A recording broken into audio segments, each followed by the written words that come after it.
Good afternoon, everyone. Thank you for joining us today. My name is Jean Boda. I'm the Executive Director with the Alberta Community Crime Prevention Association, commonly known as ACPA. In May of this year, ACPA will be hosting its annual Crime Prevention Conference in Edmonton, Alberta. Our dates, May 5th through the 7th. In anticipation of this exciting event, we are hosting a series of interviews with our conference presenters.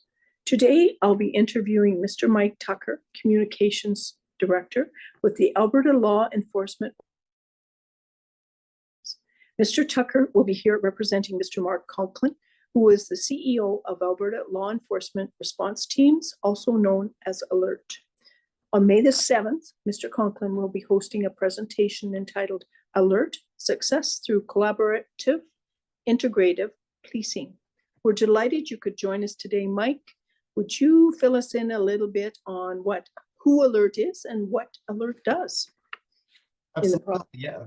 Thanks, Jean, and thanks for the opportunity to present at your conference. Always a highlight for us to get a chance to talk a little bit more about what we're doing, because I think a lot of Albertans aren't aware exactly of what ALERT is. And I joke that many a times people confuse us and think that we're in charge of missing kids or somehow weather related, but no, we are the Alberta Law Enforcement Response Teams. We are the province's response to serious and organized crime in this province.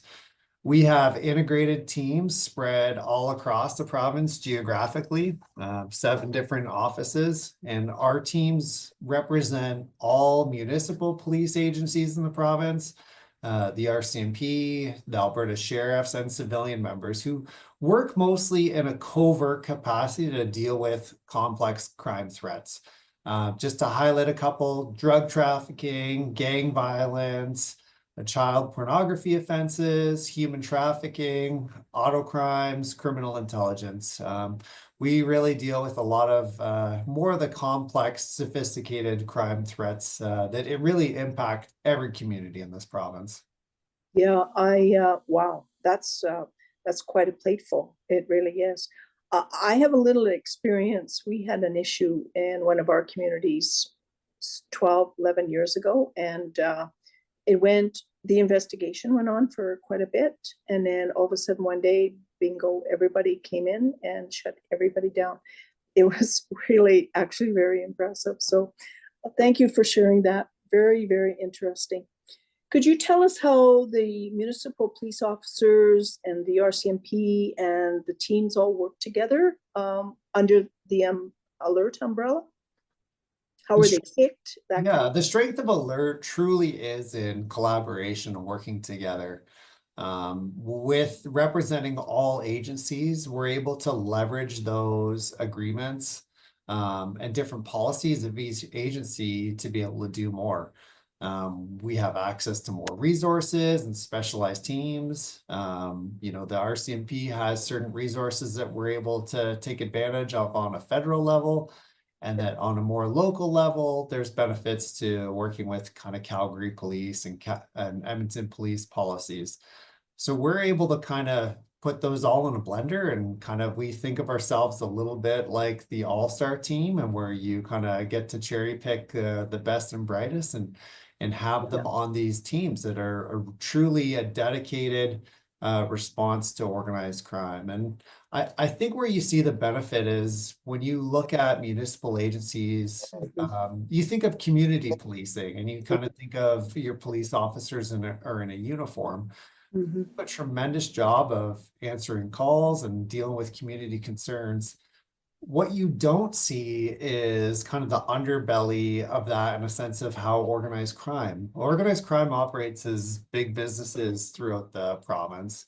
Yeah. And the skills and resources required to infiltrate and dismantle that don't really align with community policing. So you have covert resources within ALERT who can provide that dedicated round-the-clock response.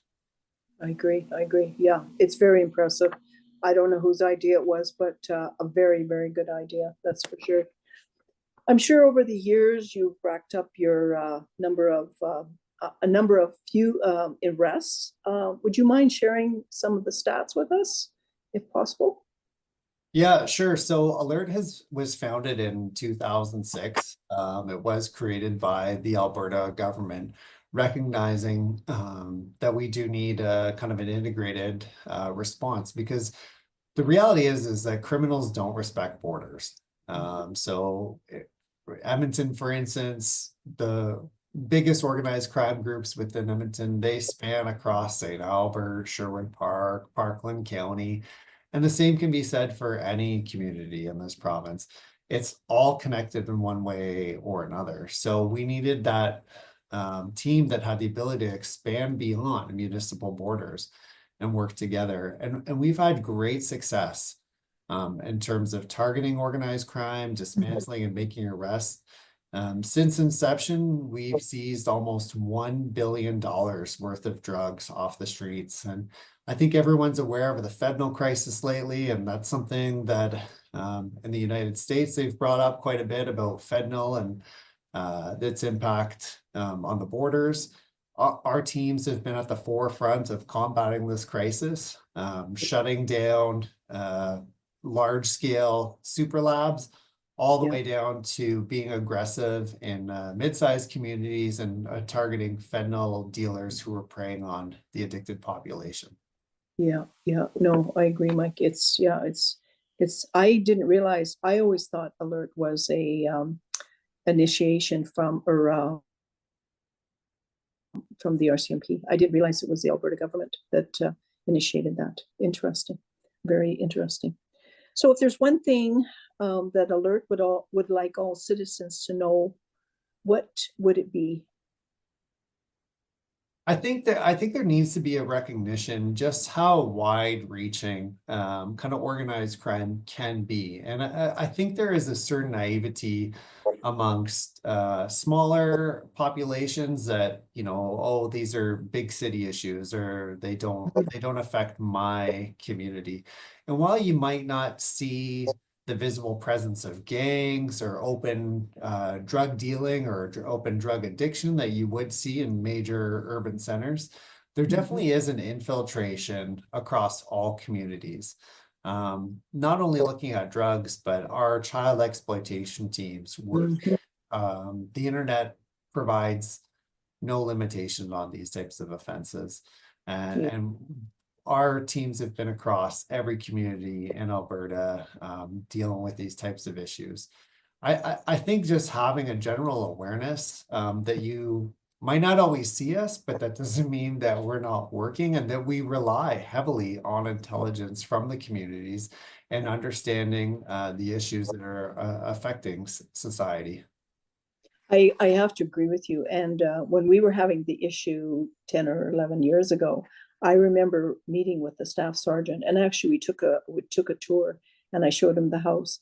And that was one of my complaints. It was, why isn't there anything going on here? And he said, oh, there is. And he said, just give it time, just be patient.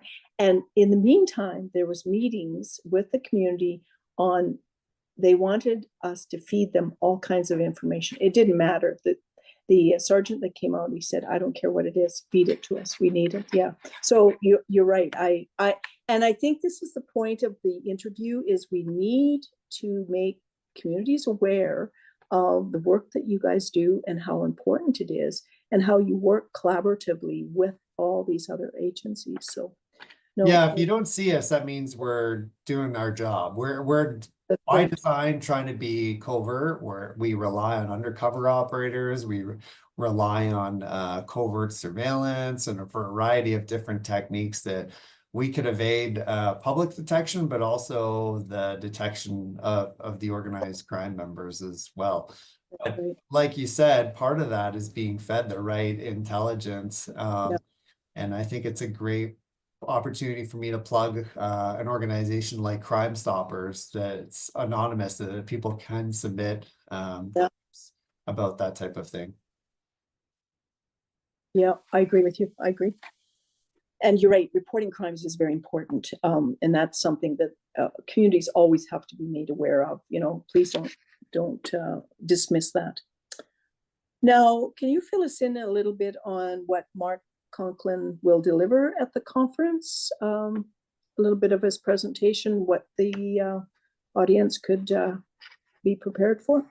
Yeah, sure. Superintendent Cochlin is the Chief Executive Officer of Alert.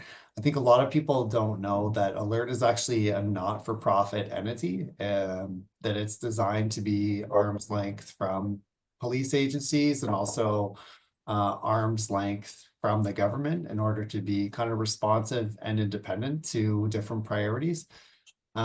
When Superintendent Cochlin presents, we're going to talk a little bit about some of the criminal markets and how it impacts Albertans, and also what Alert is doing about that. So this is kind of a behind the curtain look at some of our successful investigations that we can talk about. We can share some of those stories of long-term investigations and kind of the resources and the secret squirrel stuff that took place behind the scenes that the public doesn't always get to see. Excellent. I'm really looking forward to the presentation, Mike. My experience with Alert, I've always been impressed. So when I see the name, and we also have had Kerry Shima. Well, he's been out to our Rural Crime Watch AGMs. He's been to the conference last year. I just find a very dedicated group of people that are very passionate about what they do. And there again, you guys need what you do needs to be out there, and the public needs to be aware. So I am I'm really looking forward to it. And if our viewers are interested in any of the other conference presenters, please visit our website, www.albertacrimeprevention.com.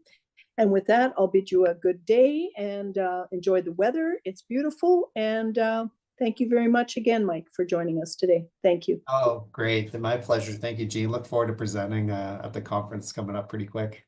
Excellent. Thank you.